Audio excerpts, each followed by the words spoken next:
The woman was just buckling her seatbelt in row 9 when she heard the most shocking announcement from the captain over the intercom. "Ladies and gentlemen, this is your captain speaking. As we prepare for takeoff, I have an urgent message. Our co-pilot has just collapsed and I need your help." His voice was grim, leaving no room for questions or panic. She looked around the cabin and saw an eerie sight. All the passengers were frozen in their seats, eyes wide with disbelief. The woman in row 9 felt a chill run down her spine. What had the captain meant by needing their help? Why did he sound so desperate? Before anyone could react, the flight attendants swiftly moved towards the front of the plane. Their faces were pale, but their movements were efficient and calm.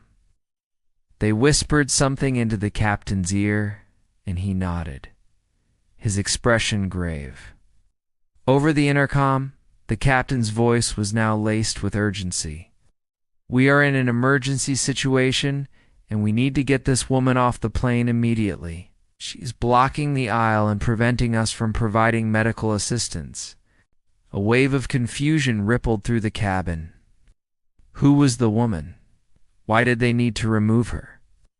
The woman in row 9 realized that the woman blocking the aisle was none other than the woman who had boarded the plane late and had been seated in the very front. As the minutes ticked by, the tension in the cabin thickened. The woman in row 9 watched in suspense as paramedics rushed onto the tarmac. They were quickly ushered to the front of the plane. Still, the captain had not given any indication of what was happening. The woman in row 9 could only imagine the worst. Then it hit her. Captain's earlier announcement, the request for help, it all pointed to one terrifying possibility. The co-pilot had suffered a heart attack. In the blink of an eye, the cheerful atmosphere of the airport had been replaced by a scene straight out of a disaster movie. The woman in row 9 couldn't believe that in a few short moments, the entire course of the flight, maybe even their lives, would change forever.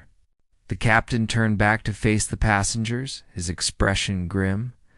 "We are currently experiencing a medical emergency. Our first officer has become ill, and we have requested medical assistance on the ground. I know this may be alarming, but please remain calm and seated." His words hung in the air, amplifying the sense of dread. Suddenly, the woman in row 9 noticed a change in the captain's demeanor.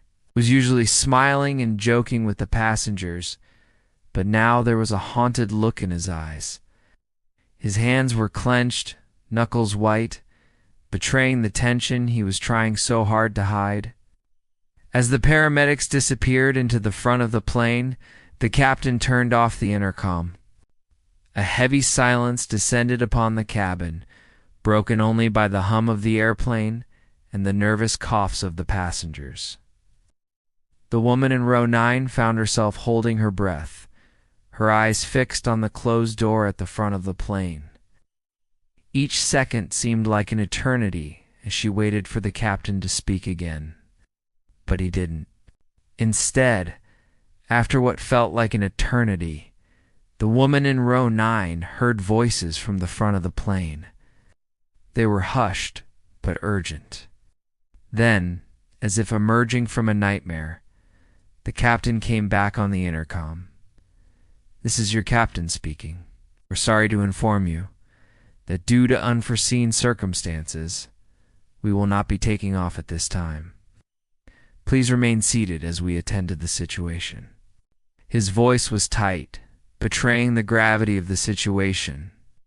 The woman in row 9 could feel the anxiety radiating from the passengers around her. Some were openly talking about what could possibly be happening, while others were quietly whispering prayers. She, however, was too stunned to react. She kept replaying the captain's words in her mind, trying to decipher the cryptic message. Just when she thought it couldn't get any worse, the captain's voice came over the intercom again.